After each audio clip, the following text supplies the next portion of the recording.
Eu já chamei para trabalhar gente que me atendeu bem em restaurante, porque eu fiquei impressionado com o atendimento. Algum dia alguém vai te reconhecer e não é quem você espera. Todos os dias é um novo dia pra tu conseguir crescer, é um novo dia pra tu melhorar. Quem tu menos espera que vai estar te olhando, pode estar te olhando, pode estar te analisando. Para fazer algo mal feito, é melhor não fazer. Eu sou contra a mediocridade, eu odeio tudo que é medíocre, tudo que é na média. O produto não é do empreendedor, o produto é do cliente. O cliente que tá do outro lado, ele não tem nada a ver com o seu problema, não tem nada a ver com o seu salário. A pessoa, ela tá ali porque atende mal, e atende mal porque tá ali. E quase todas as vezes que eu tentei criar um produto do zero, enfiar goela abaixo no mercado, não funcionou, né? Faturamento é vaidade. Seja muito bem-vindo a mais um episódio do Equity Talks. Eu sou Pablo Constantino, CEO e sócio fundador da Visp Capital, e hoje estou aqui com um convidado muito especial. É um cara que começou como cliente, acabou virando amigo. A gente tem algumas histórias bacanas aí em conjunto. Convidei ele para o podcast, porque eu tenho certeza que ele, como empreendedor, tem muito a agregar. Hoje ele empreende na área de tecnologia e vai falar um pouquinho para a gente aqui dos erros, dos acertos, né, os aprendizados que ele teve nessa jornada. Então, Damito, valeu, Daniel Damito. Prazer, cara. Obrigado por ter aceitado o convite aí. Prazer é meu, obrigado pessoal. E, bom, espero hoje falar um pouco sobre mim, sobre a Sage, da parceria com a Visp e quem sabe ajudar quem tá assistindo lá em casa, né?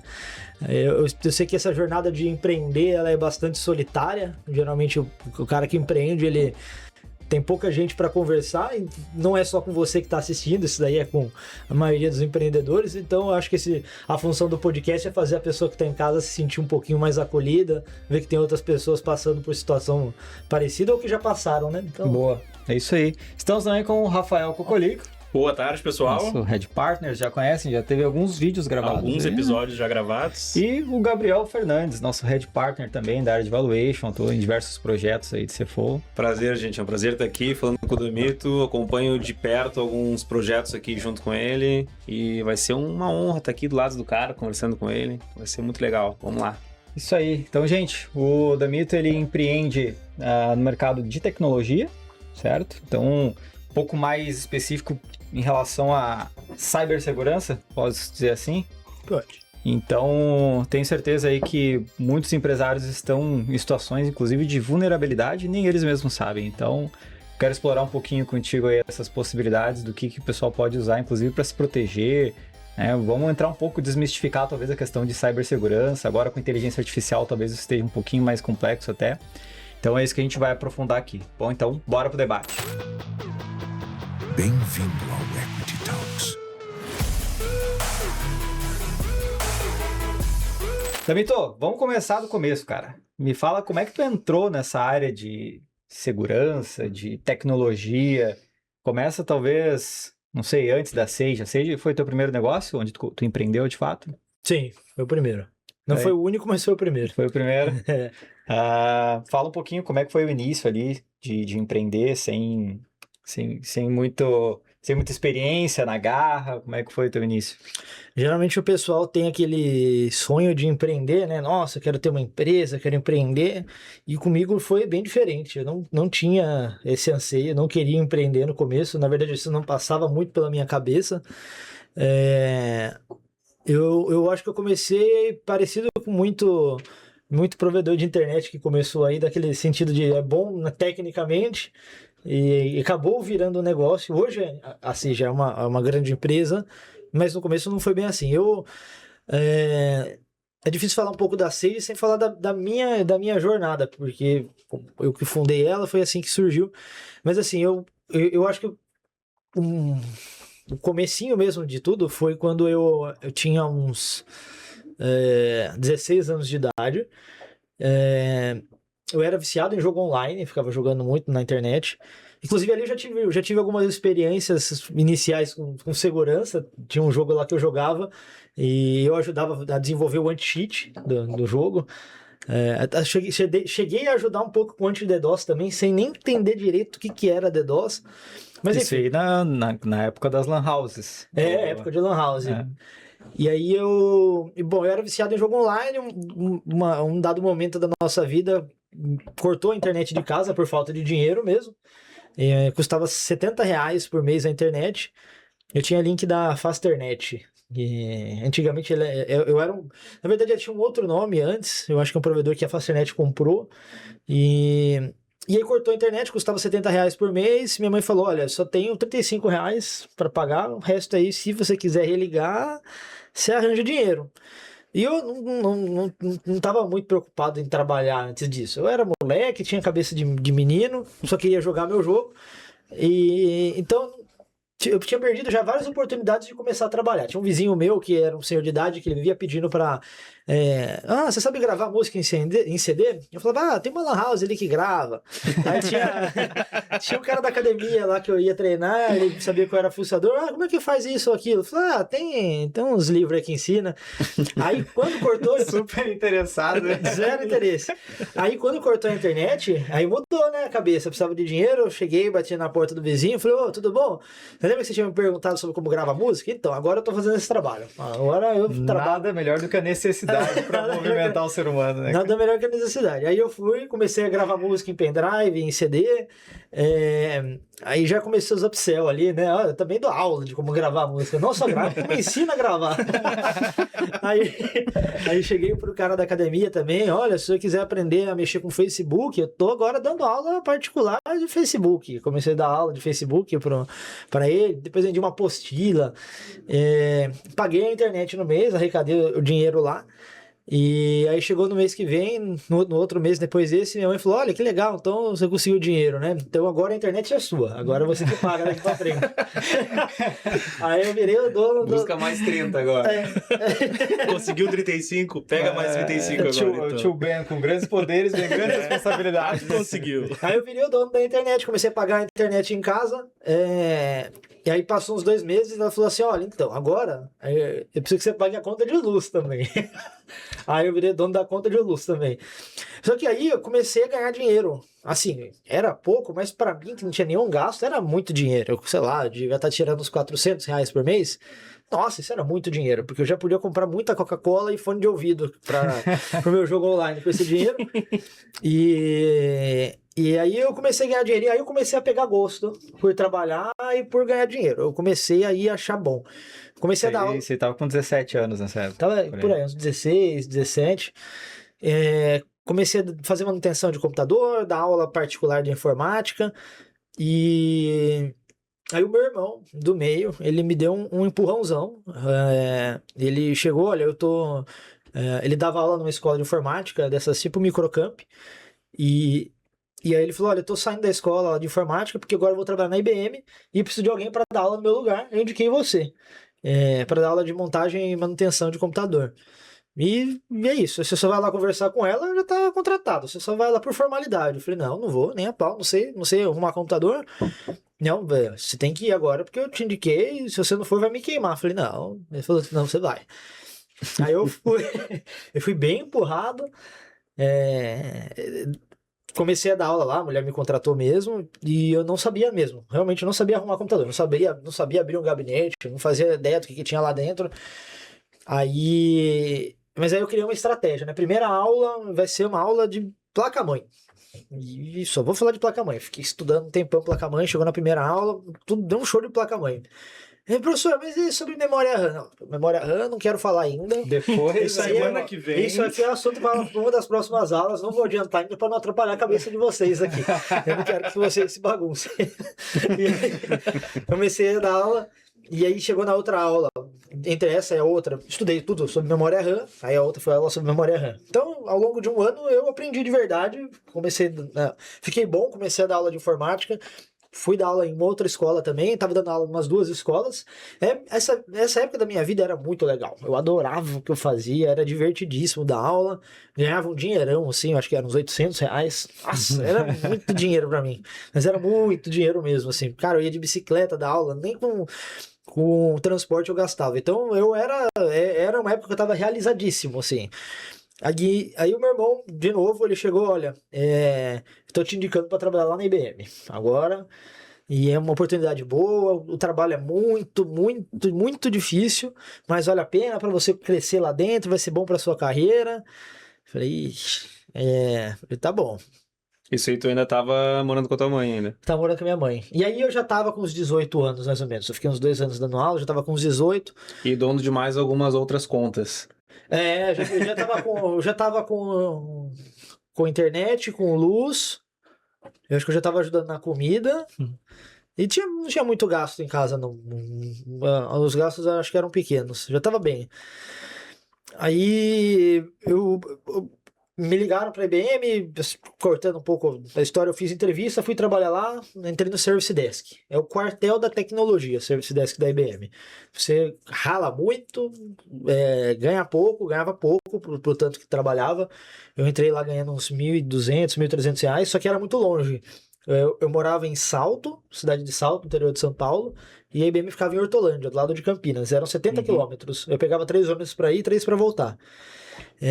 Mas trabalhei lá, fiquei um ano e pouco mais ou menos, e assim, meu irmão sempre falou, você tem que ralar muito, você vai ser promovido se você ralar muito e vale a pena, só que é complicado, e era mesmo. Era questão, eu tinha que fazer o login no sistema, eu acho que era às 8h02 da manhã, ou 7h52, não podia ser 3, não podia ser antes, não podia ser depois. Eu tinha 34 minutos de pausa por dia para ir ao banheiro, tomar água e tudo. Era bem difícil, mas eu realmente dava o sangue. Eu aprendi muita coisa lá. A gente ligava me xingando toda hora. Cara, Service Desk é um negócio muito, muito cansativo.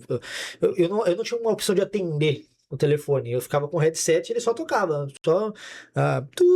E era a pessoa, alô, alô, alô, alô, alô. E era isso. Acabava uma ligação, já era outra em seguida.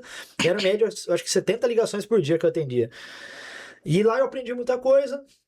Fui promovido de verdade, fiz muito networking lá dentro. Eu conheci uma área lá dentro que eu queria trabalhar de automação de software. E eu fiz muito networking lá com o gerente, todo dia lá. E aí, como é que tá o Atlético Mineiro? Ele era atleticano, todo dia lá. E aí, tudo bem? Como que tá o Atlético? Tá bom? Lembra de mim, hein? Surgiu uma vaguinha lá. Todo dia, religiosamente, eu fazia isso. Aí surgiu a bendita da vaga. E eu tava me destacando, eu tava voando mesmo, tava voando altíssimo lá, eu era um dos melhores, se não o melhor do time. Pegando esse gancho, né, pra galera que tá querendo entrar, galera mais jovem, que tá querendo entrar no mercado de tecnologia, o que tu tem pra dizer? Porque tu já passou por, né, essa primeira jornada e foi a tua inserção no mercado de tecnologia.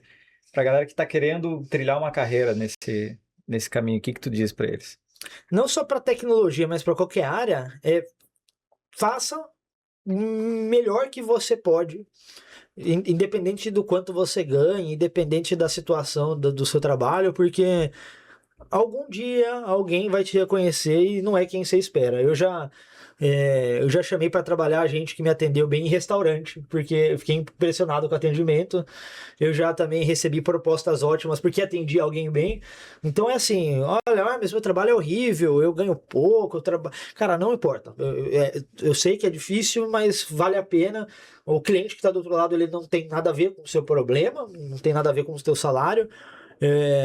Eu sou contra a mediocridade, eu odeio tudo que é medíocre, tudo que é na média. Para mim, para fazer algo mal feito é melhor não fazer, sabe? Não tá feliz, vai para outra área, faça outra coisa, mas atende bem o cliente. Você só vai conseguir crescer trabalhando muito bem. Se você não se destacar, o mercado é difícil, é competitivo. Se você não fizer o máximo, alguém vai fazer e não adianta ser só bom. Tem que ser acima da média. Eu fazia e faço isso, assim, eu levo isso muito a sério. Eu não gosto de fazer nada medíocre.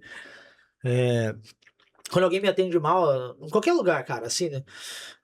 McDonald's, num telefone, eu fico extremamente desgostoso, porque eu falo, cara, essa pessoa atendendo assim, ela vai ficar aí pro resto da vida dela. Sim. Ela vai passar a vida dela, ela nunca vai conseguir sair daí fazendo isso.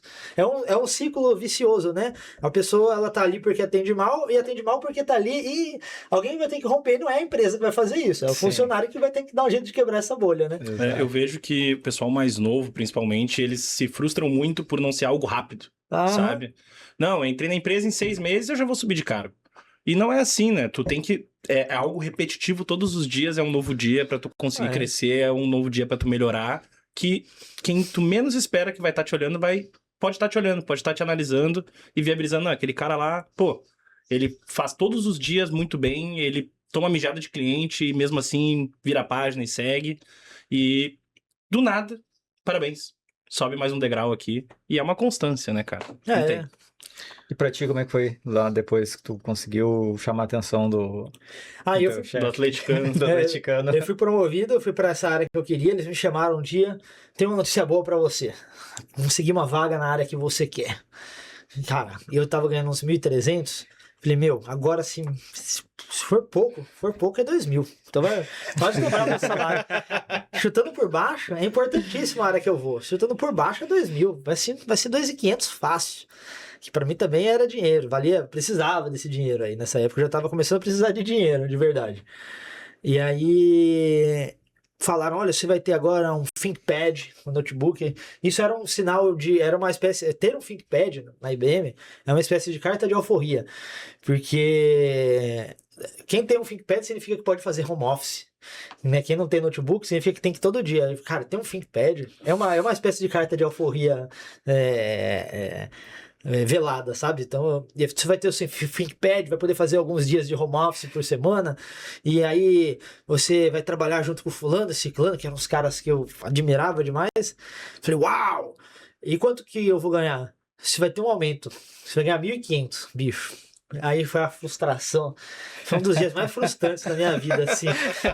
Foi uma frustração, que vocês não têm ideia da frustração que me recaiu. Eu fiquei muito frustrado, mas muito, muito frustrado. Mas fui pra lá, trabalhei bem também, me destaquei. Mas aí teve um corte, um dos principais clientes que eu atendia, ele foi embora, ele cancelou o contrato e todo mundo que atendia ele foi embora. E eu fui junto. E aí, uma empresa de consultoria de redes divulgou uma vaga para contratar um especialista em redes. O requisito era morava perto, tá cursando redes. Eu cursava redes, estava na faculdade de redes. E ter experiência com tecnologia, tinha também. Me candidatei, não me chamaram. Aí passou uns 10 dias, divulgaram a vaga de novo. Falei, peraí também, né? Nem me chamaram pra entrevista. Aí eu liguei pra... Sacanagem. Sou tão ruim assim, cara, não é possível. Falei, pode não gostar de mim, mas nem me chamar. Aí eu liguei pra ela, vocês estão divulgando a vaga, eu me candidatei, vocês nem me chamaram, vocês não podem me entrevistar? Aí, podemos sim. Aí me entrevistaram. Caraca, fizeram um favor, né? Tipo, assim, Tá, vem aqui então, tá bom. Tu ligou pra lá. Liguei pra lá. Prospecção ativa. De emprego. Liguei pra lá e falei, olha, vocês estão divulgando, e aí? Aí me chamaram pra entrevista, me entrevistaram, passei e fui trabalhar lá. Fiquei 1 ano trabalhando nessa empresa, aprendi muito sobre redes lá. Eu ganhava R$1.800 lá. Cara, fala um pouquinho o que é redes, e vamos destrinchar um pouco tecnologia, redes, qual a diferença das duas coisas. Porque tecnologia, é bastante amplo, né? Redes, tu já tá entrando já numa área mais específica de tecnologia. O pessoal que nos acompanha é empreendedor, é empresário. Para eles, redes e tecnologia, tudo a mesma coisa. É uma boa distinção.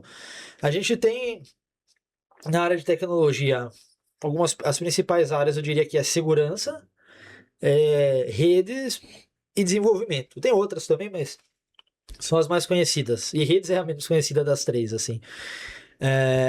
E redes de computadores é tudo que faz dispositivos se comunicarem. Celular, por exemplo, Bluetooth de celular é rede. Aquela tecnologia antiga, o infravermelho que os celulares da Sony tinham, rede. O AirDrop da Apple é rede. Satélite é rede. Tudo isso são redes, nem sempre de computadores. Por exemplo, telefonia móvel é rede, mas não é de computador. Né? Essas redes. Na verdade, dependendo da tecnologia, até é também. Mas isso é que é rede de computadores. E aí é bom separar o que geralmente se confunde entre redes e telecomunicações, que não é exatamente a mesma coisa. Telecomunicações, geralmente a gente está falando do meio físico. A gente está falando sobre o meio de transmissão, espectro de sinal, fibra ótica, cabeamento. E redes é o que trafega por dentro desse meio físico de telecom. Então, telecom não é a mesma coisa que redes. Por exemplo, a Anatel, na teoria, infelizmente, ela não tem nenhuma competência em redes. Ela cuida de cabo, ela cuida do espectro de sinal, ela não deveria segundo as atribuições legais dela, cuidar de rede, domínio de site, bloqueio de site, esse tipo de coisa. Não era para ser de competência da Anatel, ela não tem isso. E redes é o que trafega dentro disso. Então, por exemplo, a nossa empresa, a Sage, ela é uma empresa de redes e a gente não tem nada de telecomunicações, a gente não tem SM. E a gente não tem nada com a Anatel e nem precisa ter, porque a gente trafega dentro de outras redes. A gente está dentro do PTT, está dentro do data center, não tem um fibra ótica na rua. Então essa é a diferença de redes e telecomunicações. Redes é o que faz as coisas se comunicarem, né? É a área menos glamurosa assim, da TI, da tecnologia. A área mais glamurosa, sem dúvida nenhuma, é de software, de desenvolvimento, é a área sexy. Então, É que todo mundo, todo empresário sonha em ter um software e escalar e vender para todo mundo, Isso, e e- seu Spotify, seu... o software é assim, cara. Você tem uma empresa grande, alguém lança um software. Uau! Todo mundo bate palma, aplaude, lançou um botão. Tem evento para falar lá que lançou um botão. Redes. Não, fizemos uma migração agora, nossa rede não tem mais capacidade de 200 GB, agora tem capacidade de 500. Então, tá, mas e daí? Sim. Vou navegar mais Não rápido. fez menos que a tua obrigação. Ah, mas e daí? Um software para, não? Porque teve uma parada crítica no banco de dados. Puxa, que triste. Redes para. Pô, que porcaria de internet que nunca funcionou. A internet é uma bosta. Pra que nada- cobrar, eles são bons. Né? E vai Mas cobrar aí, eles são bons. mas aí segurança tá dentro de redes? Não, A disciplina de aí- segurança? não, segurança aí é outra área. Então tem software, tem redes e tem segurança. Segurança a segurança ela tem 3 pilares: é a disponibilidade, é a confiabilidade e o não repúdio da informação, eu acho. Ele tem 3 pilares. Ela garante que os dados estão íntegros, que ninguém falseou a informação e que eles estão disponíveis. Basicamente, esses são os pilares da segurança da informação. O anti-DDoS, as pessoas colocam ele dentro do balaio de segurança. Geralmente, fala de DDoS, você pensa em cibersegurança. Mas, e de fato só que as habilidades para se trabalhar com anti-DDoS é muito mais de redes do que de segurança. Então, o pré-requisito para mexer com anti-DDoS não é saber sobre segurança de aplicação, SQL injection, ransomware, esse tipo de coisa. É saber redes, é saber BGP. Tá falando outra língua pra galera. Explica um pouco mais. O que o pessoal, quando você fala em cibersegurança, a pessoa já pensa logo, nossa, você protege para que ninguém invada os dados? Não, DDoS não é isso. DDoS é estritamente para os dados continuarem acessíveis. Ponto. Ah, mas alguém invadiu. Não é da minha área. O anti-DDoS não está preocupado com isso. A gente está preocupado em garantir que a informação seja acessível.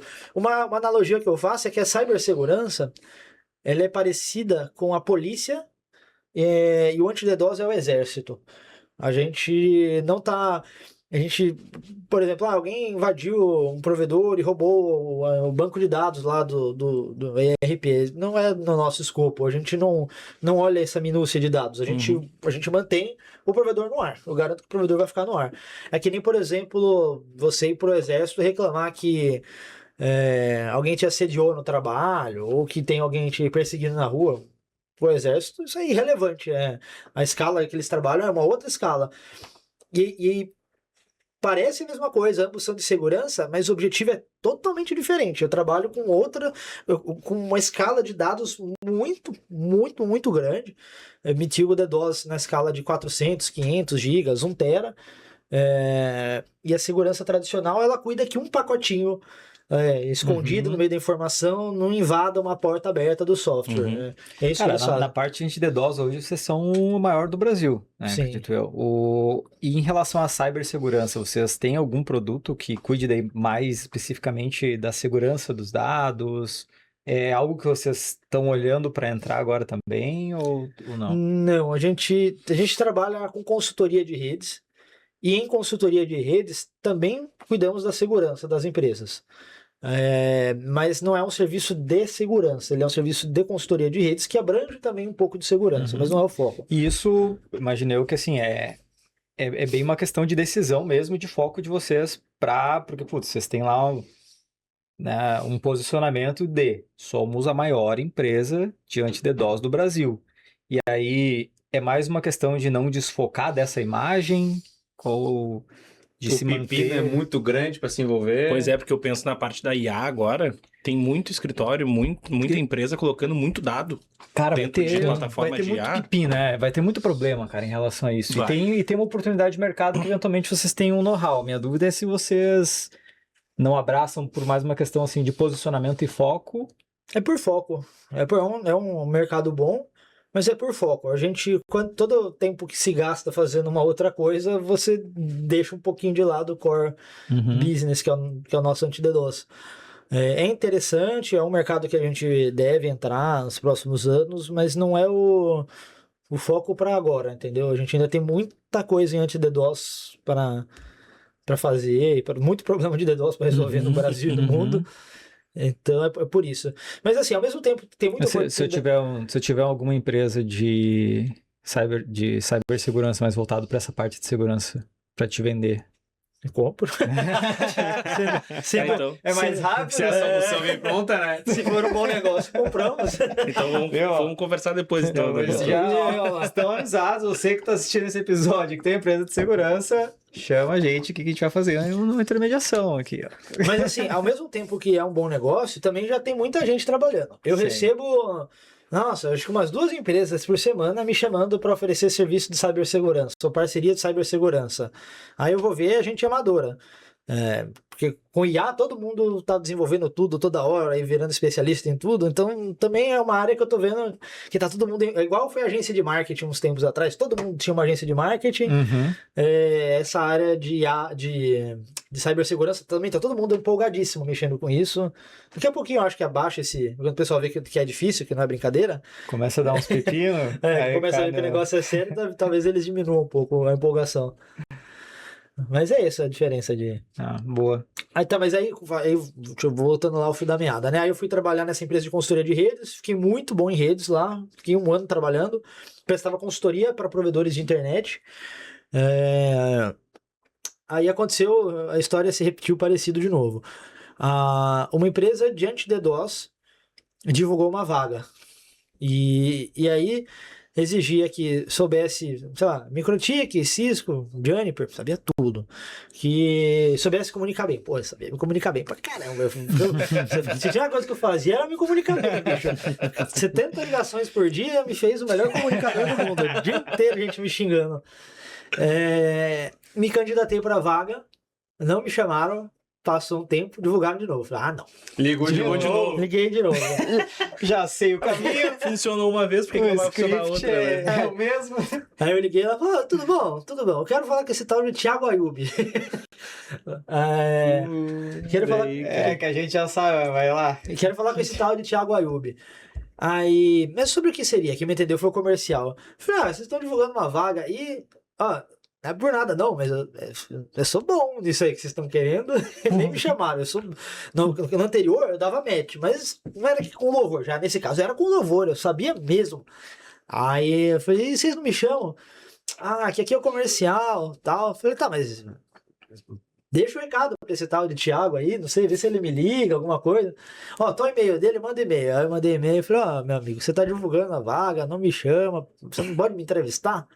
Aí ele me chamou pra entrevista, eu fiz a entrevista, foi a melhor entrevista da minha vida, porque eu não tava querendo sair da empresa onde eu tava, eu era feliz lá, eu gostava do que eu fazia lá, era um ambiente muito mais tranquilo que na IBM, adorava meus amigos, então era assim, eu queria saber se era bom, se fosse bom eu iria, se não fosse bom tá tudo bem também, eu não fui lá, sabe, tremendo, com medo. Preciso dessa vaga. Preciso, eu fui tranquilo. Falei, eu lembro que eu fiz perguntas também, por exemplo, eu posso ouvir música enquanto eu estiver aí fazendo negócio? Quando estiver tudo quieto, eu posso ouvir uma musiquinha? Sei lá, vai ter folga no final do ano, algum dia? Eu entrevistei de volta. E aí foi uma entrevista ótima, fui contratado e fiquei trabalhando lá com anti-DDoS. Lá eu aprendi muito anti-DDoS. E aí foi aí que começou a surgir a Sage. Por quê? O anti-DDoS, ele é...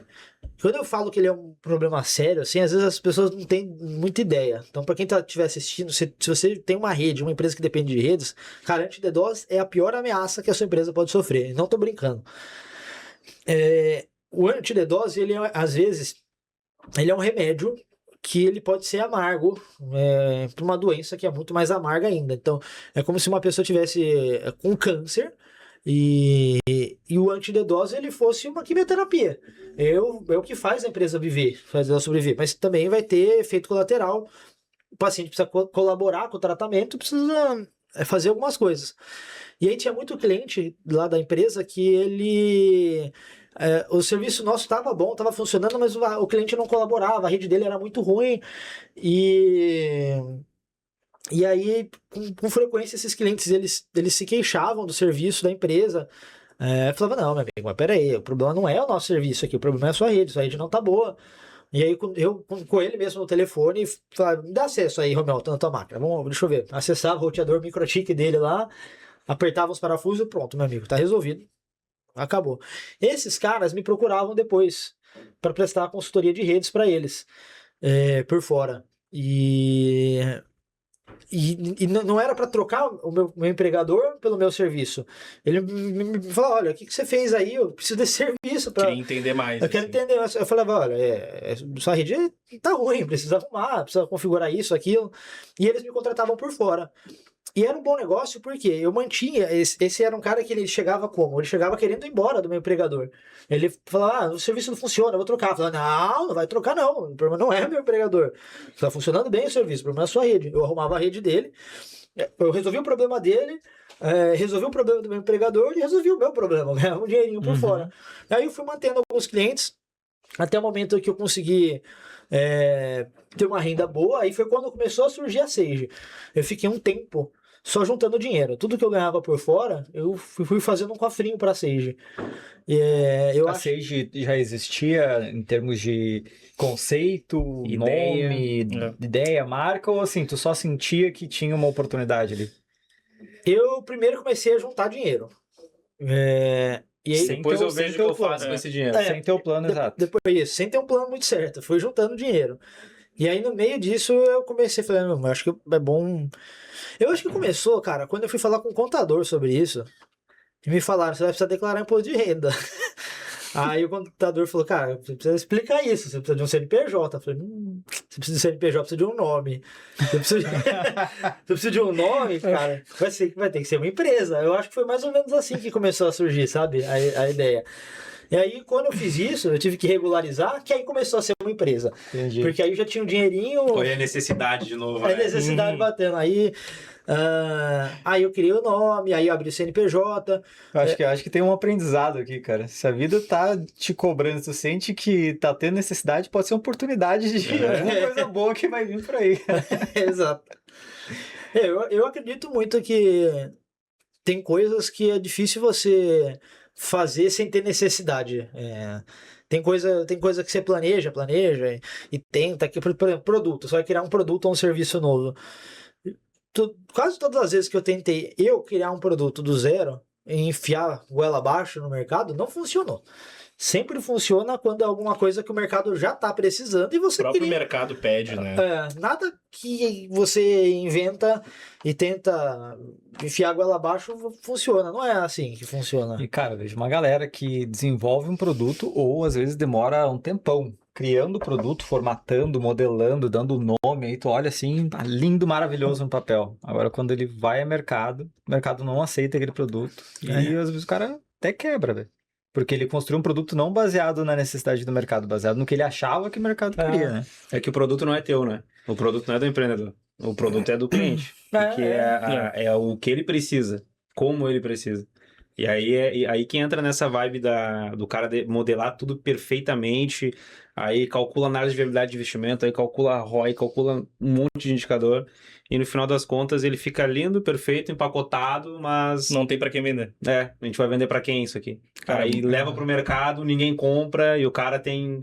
Não, mas eu organizei tudo, tá tudo aqui, os indicadores, isso e aquilo.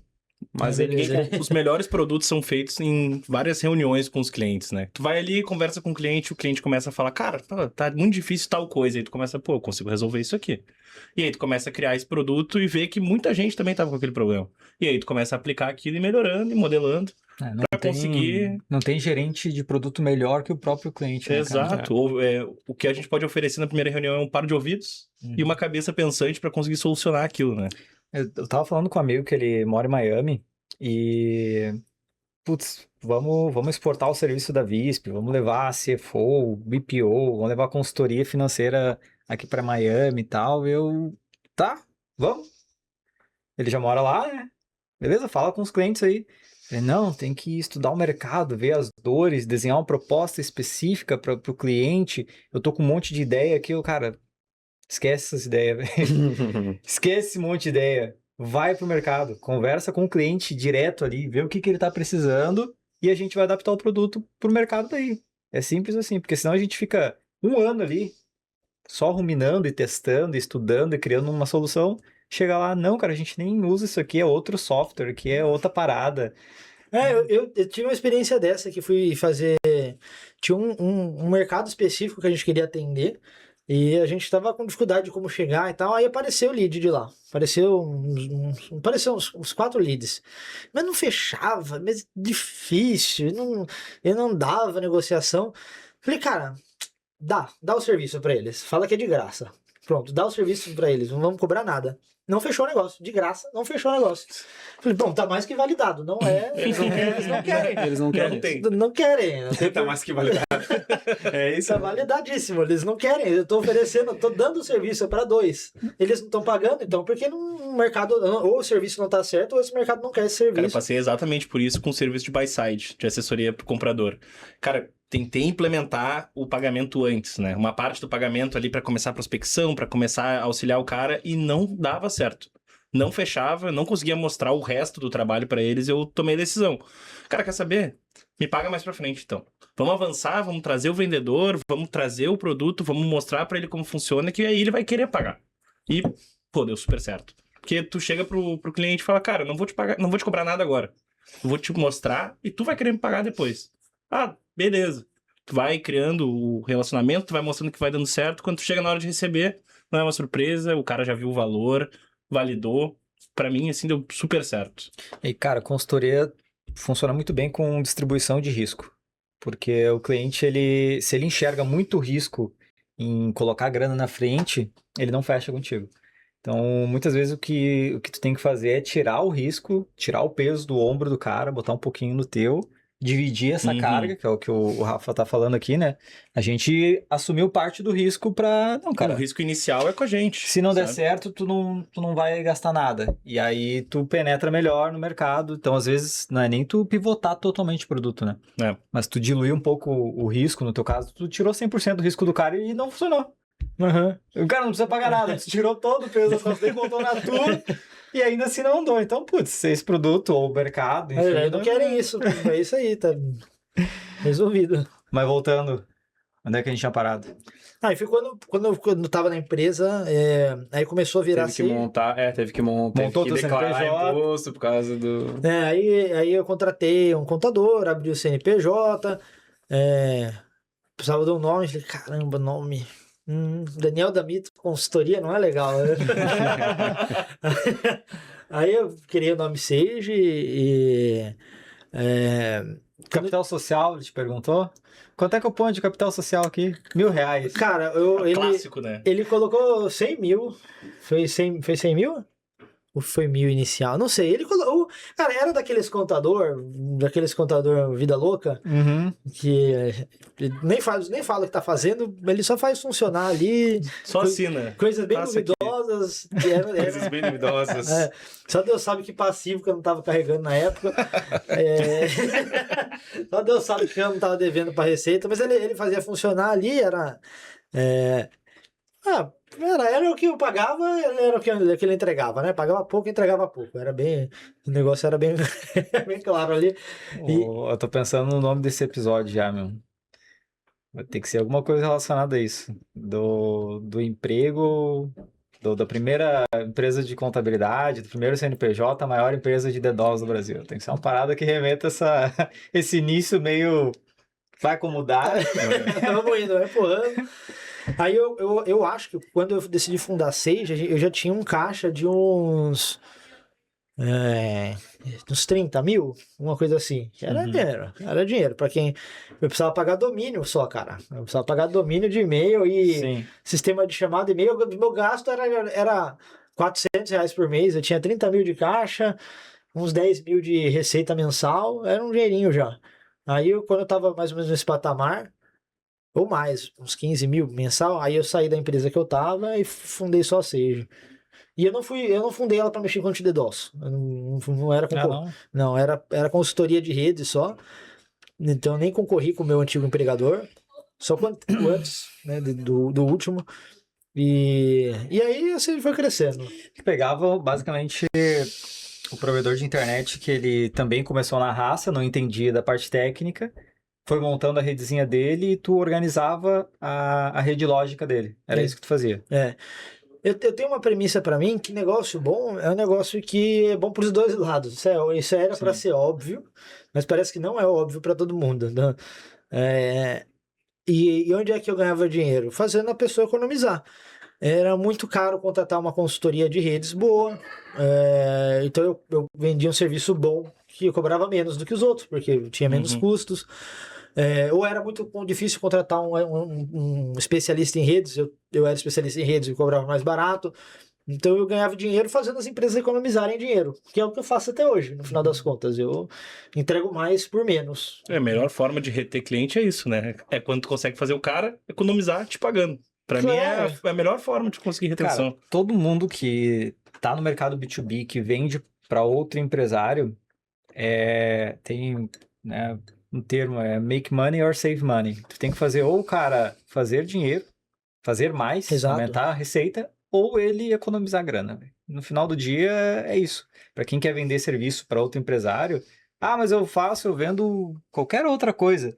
Cara, não interessa. No final do dia, o empresário quer saber, eu vou economizar dinheiro com a tua solução ou eu vou fazer mais dinheiro com a tua solução? No seu caso, o foco é economizar dinheiro. Ou os dois, economizar, ou um ou outro, é exatamente isso. Tem empresa que compra serviço nosso para revender, anti-DDoS, que a maioria é isso, e outras é para não ter prejuízo, basicamente, para não quebrar. Então, um é outro, são os dois casos. É proteção de receita. Se ele for atacado, ele perde a operação. Mas bem exato. Teve assim, casos já, cara, que tu pode abrir assim, publicamente, uns casos críticos, assim, aquele caso cabeludo que tu... Não precisa falar o nome, né? Não precisa falar o nome. Ou o pessoal corta aqui depois, né? Mas tem algum caso que tu lembra, assim, Putz, ou que o cara quebrou, que ele teve muito problema. Muitos. A gente brinca que a Sage é o centro oncológico da internet. Eu não sei pra cá como que é. Lá pra Campinas tem um hospital chamado Mário Gatti, que é onde vai gente com tiro na cabeça, braço pra fora, braço amputado, esse tipo de coisa. Submundo. Só problema sério. Pra gente é assim, a Sage é esse lugar. É esse lugar da internet. Não chega ninguém... Chega, mas assim, não... Hoje tá mudando um pouco o perfil, mas por muitos anos o nosso perfil predominante era gente que chegava no corretivo, né? É muito difícil, a gente já trocou essa ideia nos projetos que a gente toca junto. É muito difícil vender o teu produto no preventivo, né? Geralmente o cara vai ver valor quando ele se ferrou mesmo e aí ele, não, eu preciso dessa solução. Se fosse para traçar o teu perfil ideal de cliente, quem é o teu perfil ideal? Não todos os que tu atende, vai? Mas o teu... Empresa média, falando de provedor de internet, né? Porque tem outros também. Vamos falar de provedor, que é mais fácil de explicar. Provedor médio, assim, no mínimo a partir de uns 10 mil assinantes, até de 10... Na verdade, bom, tem um perfil mais ideal ainda, é que tem vários serviços e cada um tem um perfil ideal, tá? Mas o melhor de todos são provedores que vendem trânsito para outros provedores. Então essas empresas que têm a partir de uns 20, pelo menos a partir de uns 20 provedores, e aí o céu é o limite, é o melhor cliente do mundo. O cara que não compra de mim tem esse perfil, na boa, eu sinto pena dele mesmo, porque... É um negócio que é ótimo pra mim e maravilhoso pra ele. Eu fico muito indignado quando eu vejo um cliente com esse perfil e não fecha. Eu já falei pra vocês, eu acho. Tem noção do que fico muito indignado, porque eu tenho um produto que ele é muito bom para essas empresas, sabe? Eu forneço anti-DDoS para ele revender para os clientes dele. Mas eu não posso cobrar. Eu te faço você ter um produto de anti-DDoS que você consegue dar para todos os seus clientes e cobrar só dos que vão te dar mais trabalho. É perfeito. Ele pode ser muito barato e ele não ganha nada, ou ele pode ser caro e o cara ganhar muito mais do que ele me paga.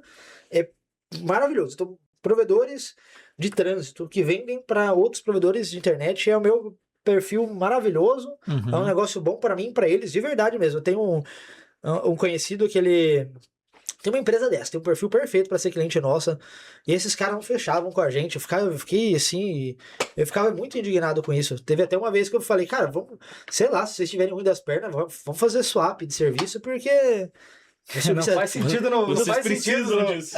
não faz sentido nenhum. Tu não contratar, cara. Aí, felizmente, um amigo meu, ele foi trabalhar nessa empresa. E aí eu falei, cara, por que eles não compram da gente?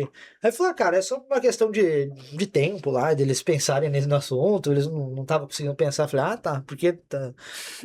Aí voltou a andar o negócio depois de um tempo, mas eu fico muito indignado, porque aquele negócio, é que nem a premissa da entrevista. Você pode não fechar, não gostei da cara sua, não gosto do Damito, não gosto de barba, sei lá, qualquer coisa. Mas nem conversar e negociar, e quando é por preço eu entendo perder. Eu entendo não tentar negociar. Isso aí, pra mim, eu fico muito encanado. Muito, muito encanado mesmo. Quando é esse perfil ideal e não fecha, Sim. Eu fico bem E indignado. aí tem os produtos secundários que tu acaba atendendo outros perfis também de cliente. Esse aí é o teu pãozinho quente ali. Mas tem os produtos secundários também que tu vende para outros tipos de provedores, que são de telecom, e tu atende outros mercados também, além de telecom. Atendo data center, provedor, enterprise, um pouquinho de gov, mas é pouco. Mas é mais provedor, data center, um pouco de enterprise. E sim, tem um produto para todos esses segmentos. Aqui, para mim, como negócio, esse perfil que eu falei que é o melhor. Então, para vocês terem ideia, existe eu não sei quem que assiste a gente aqui. Qual que é o público que assiste? É de Cara, a maioria é tecnologia no geral, mas tem outros empresários também. Tá. Tem outros setores. Existe uma coisa chamada ASN, que vocês já sabem, mas nem todo mundo está assistindo vai saber. Se chama Autonomous System Number. É como se fosse um RG de uma empresa na internet. Uma empresa que vende serviço de internet, ela precisa dessa identidade, desse número. A gente tem 9.000 dessas no Brasil. E às vezes uma empresa dessa, ela vende para várias outras. É assim, é uma cadeia, né, produtiva. Então tem um provedor que às vezes ele vende para 10, 20, 100. Ou ele vende para 20, que cada um vende para mais 100. Bom, enfim. E a gente tem ao total 9.000 ASNs no Brasil. Desses 9.000, a gente protege 6.000 e pouquinhos. Eu tive um problema recentemente muito bom para resolver a nível de marketing, que é o seguinte. Há muitos anos, quando a gente olhou esse número, a gente estava em 20% dos ASNs do Brasil. Pô, tá um número enorme. Só que a gente não atualizava esse número, é difícil de fazer esse cálculo. E a gente não atualizava, precisava atualizar para o marketing. E eu fui caçar com quantos que a gente estava, quantos por cento. E eu cheguei nesse número de 6.000. Falei, cara, se a gente divulga que a gente saiu de 20% para acho que 71%, parece mentira. Aí a gente decidiu que a gente não vai falar que a gente atende 71%, porque parece mentiroso o número. A gente vai divulgar que é só 35% ou 39%, porque o número é muito bom. Tá doido, para ser verdade, parece mentira. Pô, eu ia ter tatuado esse 71%. Nossa, eu não ia falo. botar nas paredes, eu ia botar no... Eu não posso, porque parece mentira. Parece muita coisa. Imagina o time Cara, comercial, mas quando falando isso. Não, a gente atende 71% dos ASN. Para! Para, não. Não, atende, a gente descobriu semana passada que a gente atende... Porra! Eu fui esses dias numa empresa grande. Não, mas cara, qualquer coisa, tu manda esse vídeo pra galera ver, eu expliquei lá, expliquei tudo lá, não é mentira. Eu fui, cara, esses dias numa empresa grande, eu falei com o CEO, aí eu falei, ele, para. Eu falei, cara, eu tô falando sério, eu posso te mostrar? Tá bom. Que caramba, cara, mas que caramba, eu posso te mostrar aqui, olha. Cara, mas é muito disso, tá? A gente fala muito aqui, a gente chama de RTB, Reasons to Believe. Tipo, tu dá razão pro cara acreditar. Se tu apresenta o número e mostra, tu consegue mostrar isso de alguma maneira pro cliente? Um print de alguma tela? Como é que tu... É um cálculo difícil pra fazer. Dá pra mostrar, sim, mas você tem que ser técnico para entender. Basicamente, você vai olhar no ranking no Route Views, naquela lista de ASNs, de downstream, você vai pegar o meu ASN, vai olhar quem são os meus clientes direto, que isso é público. E você vai calcular quantos ASNs tem abaixo de cada um dos ASNs dos meus clientes. Esse número chega certinho, nesses 6 mil e pouco. Mas tem que fazer essa conta, você tem que fazer uma ferramentinha para fazer isso. Entendi. Não tem um print de tela que tu mostre pro cara. Tem o que eu faço, então o cara tem que fazer esse cálculo. Tem que ter um nível um pouco maior de profundidade para ele... Então não tem jeito, é ele ver o podcast inteiro, então. Tem que assistir, infelizmente. Pô, 71% nossa, eu ia usar em tudo, se eu pudesse. Cara, e às vezes isso não é particularidade tua, assim, muita empresa, ela peca, a gente inclusive peca nisso, de comunicar esses pequenos detalhes que fazem toda a diferença pro cliente lá na ponta. Pra ele tomar a decisão, às vezes, entre tu e um picareta, um outro cara que diz que presta no mesmo serviço, um serviço semelhante, e aí o outro cara às vezes é mais garganta, aí ele acaba convencendo o cliente. Mas esse é o problema, os palestrinha, esses caras que falam, esses caras que mentem muito, eles mentem tanto, e toda hora, com tanto número muito viajado, que qualquer número grande parece mentira. O pessoal deixa de acreditar nas coisas. Eles inventam muito número. Por exemplo, a gente fala de capacidade de mitigação. Capacidade de mitigação é quanto você tem de link para mitigar, equipamento, etc, para mitigar de DDoS. Vocês fazem conta todo dia de provedor, vocês sabem como é caro. A gente tem uma capacidade de alguns teras, sei lá, eu preciso ver isso, mas alguma coisa entre 2 e 5 teras de capacidade. É muita coisa e é caro. Aí tem um concorrente que fala que tem 99. Não faz sentido, não tem. É lógico que não tem, isso é mentira. Não é um número racional, não é um número razoável. Você faz as contas, quanto que você consegue fazer a conta de quanto que custa isso? Não tem como, ele não tem isso. Ele não ganha tudo isso para ter tudo isso. E aí, quando o pessoal vê qualquer número grande nessa área, quem é técnico um pouquinho mais calejado, cara, acho que é papo de vendedor, isso é mentira, né? É papo, que besteira. Você não pode... tem que tomar cuidado. Meus concorrentes, em parte, eles fizeram um trabalho que me ajudou, que é de venderem mal, mentir, prometer coisas ruins. Isso é bom, por um lado, para mim, porque eu cresci no meio de empresas ruins, mas por outro lado é ruim também, porque quando você tá em volta de um monte de... É igual político, cara. Você tem um monte de político falando mentira. Aparece um falando a verdade, você já, por padrão, você fala, é mentira, mais um... Como é que a galera pode identificar, assim... No nosso caso, no caso da Visp, a gente chama de track records. É tu olhar o histórico da empresa, quais foram as transações que a gente consegue expor, né, que não estão em cima de confidencialidade, e aí, baseado nesse histórico da empresa, tu toma uma decisão se faz sentido evoluir com ela ou não. Como é que o cliente ele consegue tomar decisão? Como é que ele diferencia a Sage de um outro cara? Aí você falando um ponto bom, que esse a gente navega bem nele. A gente é a única empresa que o mercado unanimemente confia, que todas as instituições sérias do Brasil e do mundo confiam de verdade. Então, por exemplo, todos os eventos do NIC-BR nós palestramos, o NIC-BR chama a gente para palestrar e fazer cursos com eles, isso é muito importante. Só para o pessoal entender, quem é o NIC-BR? NIC-BR é a organização que cuida da internet brasileira. Então eles têm uma preocupação com reputação muito grande, mas muito, muito, muito grande. Então eles nos chamam para palestrar, para participar dos eventos deles, dar treinamento com eles.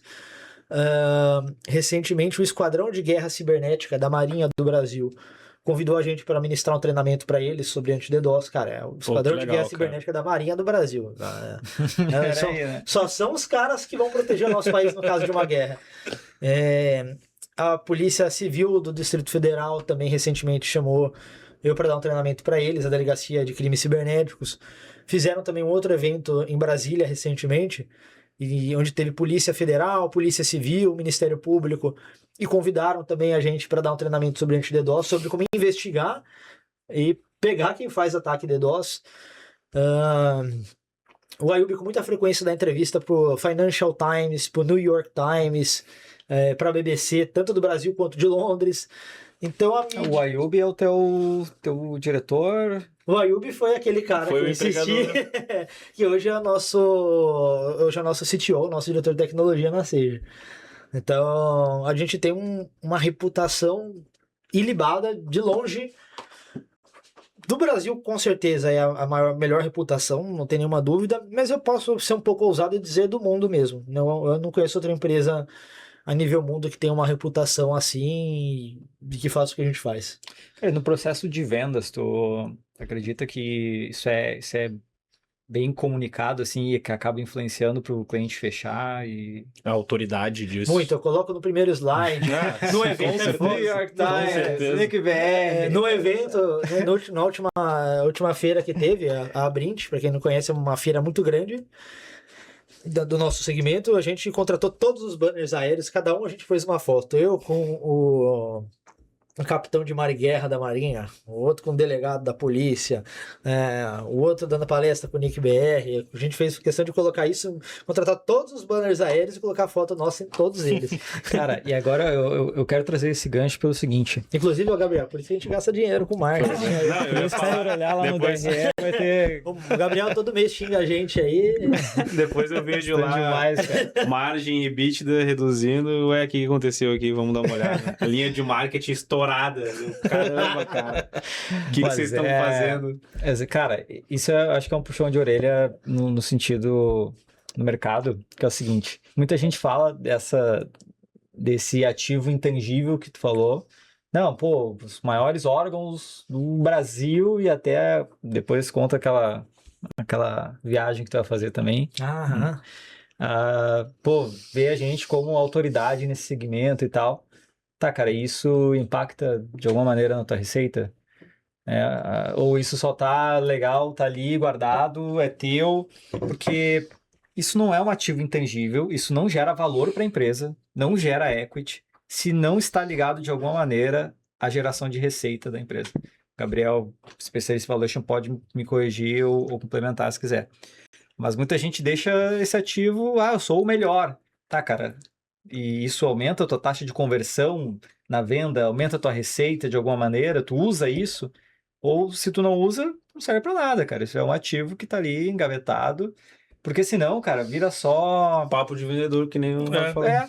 Vira papo de vendedor. Agora, se tu usa esse ativo para poder aumentar teu faturamento, para poder aumentar a receita, aí de fato ele é um ativo. Aí tu consegue comprovar isso é um ativo intangível, isso tá embutido nos valores da marca, isso vai melhorar o teu fluxo de caixa futuro.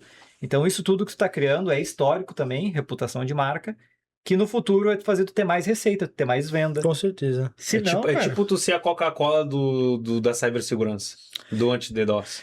Eu vou dizer que manter a imagem e os valores é mais a priori oneroso do que lucrativo hoje, atualmente. É oneroso manter essa imagem, essa reputação. Quando eu falo manter essa imagem, é manter valores mesmo, né? Vender certo, para a pessoa certa, não fazer nada de errado. E isso é oneroso, é muito fácil. Eu teria um crescimento muito mais rápido, assim, muitas vezes maior do que a gente tem hoje, se a gente não seguisse valores estritamente rígidos, assim. Mas é uma coisa que a longo prazo eu tenho certeza que a gente dificilmente vai estar envolvido em algum escândalo, como acontece na minha área. Por exemplo, a gente começou a atender recentemente a maior empresa de tecnologia do Brasil. Eles são extremamente rígidos. Eles fizeram Pode falar qual é? Posso? A TOTUS. TOTUS? É a TOTUS. É um clientezinho bom. É um clientezinho. Low ticket, né? Certo. Low ticket. Na verdade, Produto de entrada. Eu vou Produtinho de perguntar entrada. eu vou perguntar pra eles se eu posso divulgar, preciso confirmar. Eu acho que eu tenho Depois- autorização, qualquer coisa vocês põem uma tarja aí. Vocês põem um pi. Mas essa empresa, ela é muito rígida com compliance, com ética, muito, muito, muito rígida mesmo. Pra você ter ideia, pra gente começar a atender eles contrataram uma empresa terceira para entrevistar individualmente todo mundo da Sage e fazer um teste de ética, de compliance, do quão provável essas pessoas são de se corromperem, serem subornadas, qualquer coisa desse tipo. E a gente foi aprovado, eles falaram, olha, a empresa de vocês é a melhor empresa que a gente já fez teste até hoje, nunca uma empresa teve resultado igual de vocês, todo mundo trabalha aí por princípio, por valor acima de tudo. Então, por um lado, eu não cresço tão rápido quanto outras empresas, mas eu cresço em bases muito mais sólidas. Eu sei que num dia que a Sage for vendida, o comprador ele vai poder dormir em paz, que ele não vai ficar cavucando e achando coisa errada. E o intermediador também, né? Tem que comunicar isso, cara. Tem que comunicar isso muito bem, porque é o que a gente tá falando do ativo intangível. É o que a gente tá falando de marca, é o que a gente tá falando de autoridade. Então, assim, tu tá trazendo vários pontos legais pra gente, que trouxe 2, pelo menos que eu posso citar, que tem que mandar a galera do teu marketing matar em cima disso, cara. Divulgar o máximo possível disso. É por isso que o nosso DRE lá... A linha de marketing está estouradinha. alta. Posso gastar mais, então? Vai mandar o corte pro marketing, pro financeiro, ó, tá aprovado. A palavra é oneroso. Pode contar aí, ó. Tu já tá sabendo. Coloca aí 100 mil de tráfego em cima desse corte aí, ó. Mas vai, viu? Com certeza vai rolar. Mas é isso, então a gente cresce numa base mais sólida, entendeu? É igual você pegar um político. Cara, não é compatível com a renda de um político ele ter...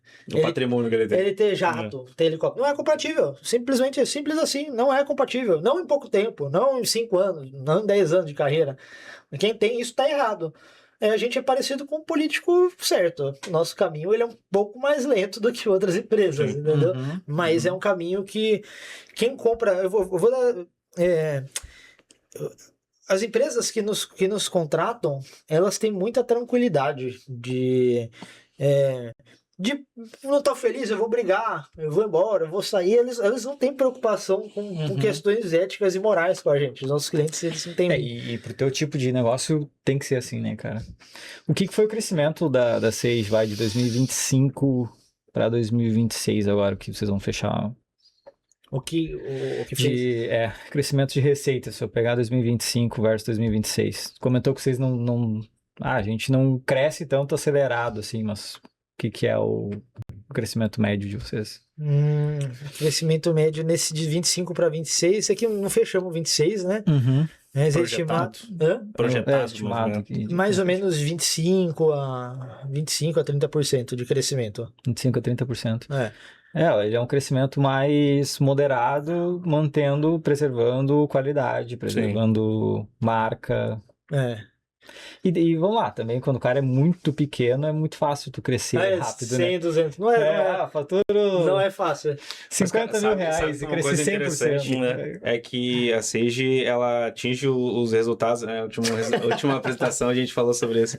Atinge os resultados, ali, os objetivos de margem operacional pelas vias... diferentes, por vias diferentes. Porque... explica melhor, porque senão vai ficar no ar uma coisa muito estranha. Porque a gente tá acima do que a gente projetou em margem EBITDA, em margem líquida, só que não por conta do faturamento em si, por conta de eficiência mesmo. Então, eficiência operacional, a gente está com um planejamento tributário muito legal. Não bateu meta de faturamento, mas compensou a eficiência operacional. E aí a margem EBITDA ficou... E assim, isso, cara, é o melhor dos mundos no sentido de gerar caixa, porque R$1 que tu economiza esse R$1. Agora, R$1 que tu ganha de receita, tu ainda tem que pagar o imposto, a estrutura de custo, despesa, daí sobra lá no final, lá uns 20 centavos. Então, para a gente pegar e aplicar esse R$1 economizado em marketing, comercial, escalar a venda, é super, assim, é um X2, o potencializador que tu tem, entendeu? A galera tem que parar de olhar para a receita e começar a focar mais em lucro, né, velho? Tipo assim, o que o Gabriel tá falando? Cara, é melhor tu não ter crescido tanto em termos de faturamento, só que a tua eficiência melhorou, tu gerou mais lucro do que tu ficar alimentando o ego com faturamento alto. A gente vendeu menos até agora do que um pouco menos do que a gente esperava. Por quê? A gente esperava o Nomodo, né, que é o nosso serviço de auto ticket. Ele era um serviço que, quando a gente começou a comercializar, a gente esperava que ele fosse predominantemente vendido no modelo de CAPEX. que é dinheiro rápido. E não, mudou. A gente descobriu que, de novo, né? A gente bem que escolhe, é o mercado. No mercado, isso aí. Que o mercado tá buscando mais é OPEX. Então, obviamente, eu vou faturar menos a médio prazo. A longo prazo, eu vou faturar até mais, mas a curto prazo é bem menos, porque é OPEX, né? Vamos pagar menos. Então, a receita entrante imediata ela é muito menor do que esperada. Mas, em contrapartida, também eu tive um churn, um recorde de churn. Nada, recorde, assim, negativo de churn. Eu não tive, esse ano não tive churn. Tive churn de bobagem, assim. Uma empresa fundiu com a outra, os dois eram meu cliente, renegociaram, coisa desse tipo. Uma empresa fechou, era um provedor pequeno ali, ele fechou, esse tipo de coisa. Mas não tive churn por insatisfação, Esse era um ponto que eu ia perguntar antes, porque vocês atuam muito com provedor de internet, né? Vocês têm bastante clientes de provedor de internet. E o mercado de M&A, o mercado de compra e venda de provedores de forma mais doméstica, vamos dizer assim, aqueles que não vão para mídia, né? Aqueles fora grandes operações, é muito alto, né? Deve ter, vou chutar assim, mas umas 5 mil operações por ano, mais ou menos, de pequenos e médios provedores se comprando internamente. Vocês são muito impactados nisso? Vocês veem, assim, às vezes isso acontecendo, tendo que brigar com o cliente para permanecer porque o comprador não era cliente de vocês, pontos assim? Toda hora. Inclusive, foi assim que a gente conheceu a Visp. O primeiro serviço que a gente contratou de vocês. É verdade, cara. A gente tava começando a. Tinham essas abençoadas que ficam comprando todo mundo, todo dia, toda hora. É verdade, a nossa relação começou aí, porque ele tava com... A gente chegou com o vendedor. A gente chegou assim, um cliente nosso comprou outro. Ei, que droga. Aí daqui a pouco. Outro cliente nosso comprou mais dois. Eu falei, peraí. Aí depois chegou esses dois que fundiram, agora vão comprar outro. Eu falei, ei, onde que vai parar essa brincadeira aqui? Aí a gente chamou a Visp e falou, a gente precisa de um estudo da probabilidade de fusões no Brasil. Aí vocês fizeram um estudo de mercado pra gente. Cruzamos isso com a tua carteira. Vocês fizeram um cruzamento de dados para saber do risco de M&As para poder me preparar para... É isso aí. Então a gente pegou, eu lembro, cara, a gente pegou toda a carteira de SPs e olhou assim, quem é possível consolidador, quem é um possível vendedor, quais as regiões que esses caras estavam e se as regiões que eles estavam eram propícias para M&A. Spoiler, vocês foram muito assertivos na pesquisa, e a maioria a gente mitigou antes de acontecer. A gente renovou um contrato em troca de alguma coisa. Aí depois o comprador chegou, eu quero ver, não aqui, dá. Ó. Foi renovado. Aqui, ó. Agora não. Legal ter esse feedback. É legal fazer aí, esse saving, né? Fazer um estudo de saving. Legal. A gente conseguiu... Já vai pro nosso marketing também, isso aí. Eu acho que mas o cara, tu comentou 5 mil provedor, não... A gente tem hoje quantos CNPJs de provedor de telecom no Brasil? 20 mil? 20 a 30 mil. 26 mil. 26. Então, de pequeno e médio, deve ter, sei lá, no ano aí umas 200 transações. Não deve ser, mais, não passa. Mais. 200, 300 transações. Mais. Cara, é coisa pra caramba. Mas, com certeza. Se vocês puderem até parar com esse negócio de M&A, eu agradeço. O cara vai olhar lá na linha de... Ano passado. Tá com Damita, isso aqui não vai dar. Só ano passado a gente fez mais ou menos umas 30 aqui no escritório. Conflito de interesse, é verdade. Só que... Mas não tem muito mais que faz mais do que a gente, não. Não, isso aí eu tenho certeza. Eu acho que a galera deve fazer umas 3 no ano. É verdade. Não, a gente fez muito na quantidade e eu vejo que... Prometo que eu vou olhar com carinho. Beleza, obrigado. Damito, desculpa, mas eu acho que com a reforma ano que vem vai ter muita compra de provedor. Evento de liquidez, cara. Reforma tributária. Olha, vai ser... Mas passando o tempo, a gente vai aprendendo a lidar com isso. Como é que tá o contrato de vocês? Não tem cláusula de alteração de controle? Tem, mas empresa grande, cara, quem cuida dessas coisas é o departamento de compra. O departamento de compra não pensa bem nas coisas. Então, às vezes eles fazem umas barganhas muito ruins, do tipo, olha, tem que baixar agora. Não pode. Tá bom, se não pode agora, eu vou esperar dar um ano, eu vou cancelar. É esse tipo de coisa. A gente aprendeu a lidar com isso, entendeu? Hoje a gente sabe lidar. Eu não tomo esse tipo de golpe comercial mais. Bom, eu não tomo esse tipo de golpe comercial. A gente sabe mostrar o valor. Hoje eu consigo mostrar em número quanto que o cara economiza ou ganha com o meu serviço, muito claro. Vai falar, beleza, você quer economizar comigo? Tudo bem, só que você vai parar de ganhar esse tanto por mês aqui, não vale a pena. Aí hoje eles não fazem mais, mas antes eu sofria muito golpe comercial desse jeito de M&A, e aí hoje eu consigo segurar. Só que gasta, né? Tem gasto, isso gera gasto. Tem que ter uma pessoa o dia inteiro pensando em retenção, em mitigação, tem que ficar toda hora estudando. Olha, esse aqui, possível consolidador. Mas o financeiro para cobrar é bom, né, cara? Porque a linha de receita financeira, eles têm períodos em que a margem líquida é maior do que a margem EBITDA porque a receita financeira é maior. Eles recuperam. Como é que é? Repete aí. Existem períodos dentro dos fechamentos que a margem líquida é maior do que a margem EBITDA, porque a receita financeira é maior. Eles recuperam clientes por multa ou um contrato que está há muito tempo sem pagar. Então a galera do financeiro é muito forte assim, em relação à cobrança. Boa. Gente, acho que a gente já passou do nosso horário. Quer deixar uma mensagem final aí, Damito, pro mercado, pra turma de tecnologia, empreendedor no geral? Sim, o que eu digo, bom, Sage, para quem não sabe, significa sábio, significa sabedoria. E uma coisa que eu sempre... A diferença de quem é inteligente para quem é sábio é que o inteligente aprende com seus erros e o sábio aprende com os erros dos outros, né? E eu sempre procurei aprender muito com os erros dos outros, né? Na medida do possível, algumas coisas com eu próprio, muitas com os erros dos outros. E uma coisa que eu sempre falo, às vezes que nem o Gabriel falou aqui, né? Às vezes você ganhar mais não está você ter mais lucro, não está em receber mais, e sim economizar mais, né? Evitar prejuízo, evitar churn. E muito empresário só olha por como ganhar mais e esquece de economizar receita. Então, o que eu sempre sugiro é aquele ditado, né? Faturamento é vaidade.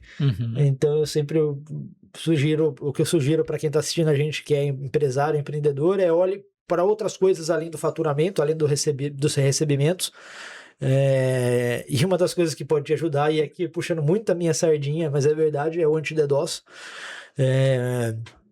Como eu falei, é uma premissa, é um valor meu, isso é inviolável na Sage, porque é um valor meu e eu sou o dono da empresa.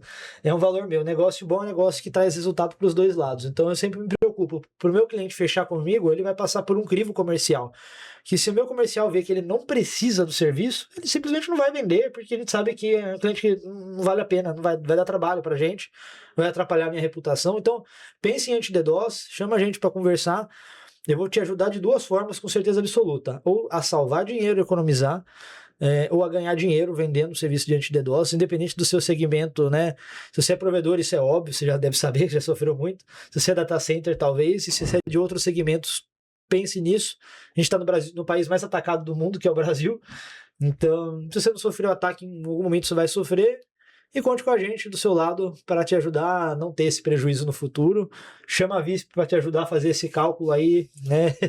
De controle financeiro. A Visp vai te ajudar, assim como ajudou muito e ajuda a gente até hoje. Então, esse é meu recado pro pessoal. Boa, show de bola, gente. Maravilha. Então, meu recado é só te lembrar de compartilhar esse vídeo agora. Não esquecer de compartilhar com os amigos, curtir, comentar também. Fala aí se gostou, se não gostou, sugestões. Manda para os amigos empreendedores e seguir a gente também nas redes sociais ali. O meu Instagram é @PabloRConstantino. Teu Instagram? @DanielDamito. Gabriel? @GabrielFervi. Fervi. De Fernandes Vieira. O marketing vai voltar pra gente na tela aí. Mas se o teu já é difícil, imagina o meu, né, cara? Que é @RafaelCocolíquio. Meu Deus, seu marketing, ajuda a gente, por favor. Gente, é isso. Mais um episódio do Equity Talks. Muito obrigado pela sua audiência e até mais.